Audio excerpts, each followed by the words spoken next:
Hey guys, I'm Meteorologist Chris Tomer on this New Year's Eve. Let's do a quick afternoon, evening update and look at some of the new numbers. First off, live camera up at Brighton ski area, and this is in Big Cottonwood Canyon of the Wasatch in Utah.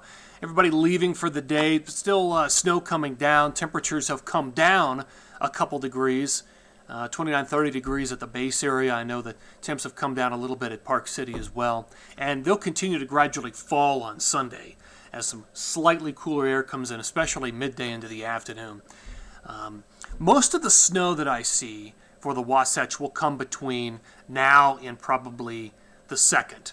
After the 2nd, and this is the same trend I saw yesterday afternoon and this morning, that the snow amounts in the second period, like 1-3 through 1-9, are just not as big, with the systems hitting the west coast and then kind of falling apart and becoming more ragged by the time they reach Utah, Colorado, and New Mexico. In Colorado, we've got snow coming down right now at Aspen Snowmass, and there's some wind associated with this as well. Here's the visible before the sun goes down. Beautiful picture.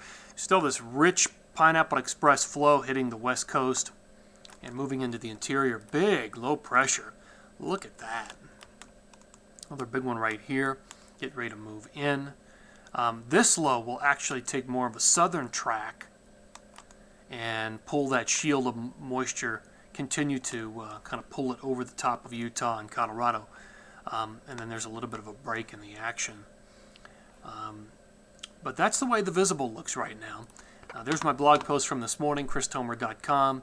The video from this morning, a little bit of commentary. The jet pattern, I'll show you the update on the jet for the afternoon update on 1-9. So this is what I was talking about. You can see the ripples or the little troughs of low pressure riding the jet, but look at the west at 1-9. This would be the case 1-7, 1-8, but there's a little bit of a ridge actually, and there's some ridge stress. And so these storms, while they have a lot of moisture hitting the west coast, are actually going to have a more difficult time staying consolidated once they move into the interior. So that's why the numbers during the second period just are not as big as what we're seeing right now happen across a lot of the west. So let me just look at the timing briefly. I'll show you this again. So watch it there Sunday morning at 6. Big storm moves in, 4 corners, into Monday, and then it's out of here. It's a southern track. But everything else that starts to come in is a little more ragged for the interior.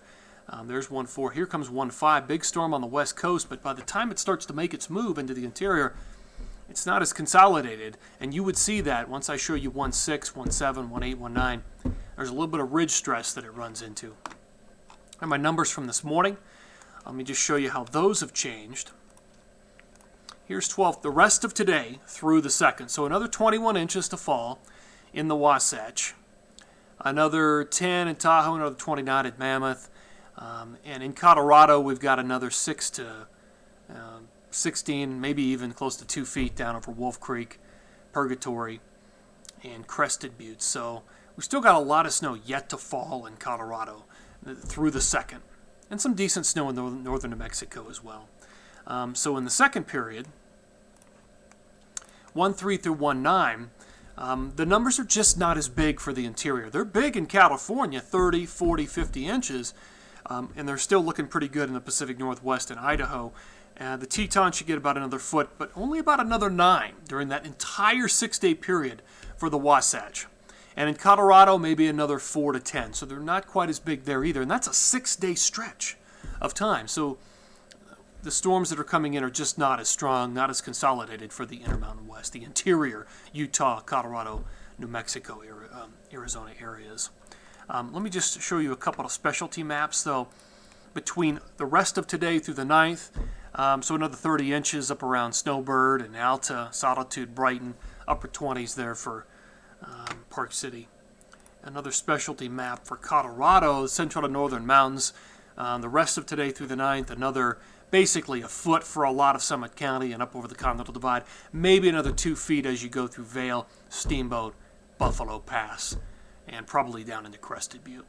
So there you go, guys. There's the afternoon update on this New Year's Eve. Have a great night, and we'll do an update to welcome in 2023 tomorrow. Take care.